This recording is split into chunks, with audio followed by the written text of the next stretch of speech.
আমি বিশ্বাস করে চাইতে আপনি আমার বিশ্বাসের নিয়ে মাল কিনে পোষাইতেছে না।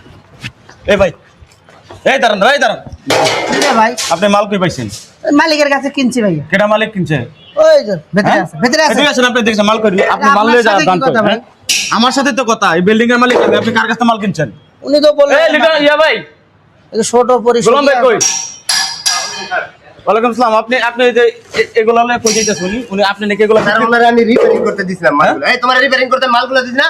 এই মিয়া, তুমি তো এর আগে আমাকে 2-3 দিন মাল দিছো, ওইভাবে তো বলো নাই। তুমি তো নিজে বলছো তুমি মালিক, এই তো আমি মালগুলা কিনছি। এই দাঁড়ান আপনি মালটা কেন? আপনার আমি বিশ্বাস করে চাইতে আপনি আমার বিশ্বাসের নিয়ে প্রতারণা করছেন, খেলা করছেন। প্রতিটা মালিক আপনাদের মতো ম্যানেজার রাখে বিশ্বাস করে দায়িত্ব দেওয়া যায়, আর আপনারা করেন যে সেই বিশ্বাসের অমর্যাদা করে আপনারা বিশ্বাস ভাঙেন মালিকের সাথে। আপনি এই মাল কিছু কয় টাকা পাইবেন আপনি মালগুলাতে?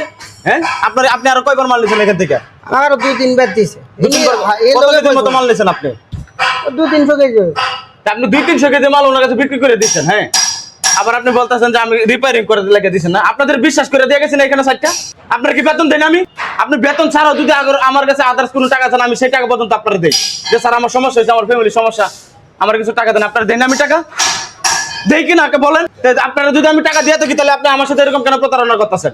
স্যার আমার ভুল হয়ে গেছে, আর কোনো ভুল হবে না স্যার। ভুল হয়ে গেছে, আপনি আমার বিল্ডিং থেকে বাইরেন যান। আপনার মতো লোক আমার দরকার নেই, বাইরেন। আপনার মতো মানুষের দরকার নেই, যান এখান থেকে, বিল্ডিং থেকে বাইরেন আমার।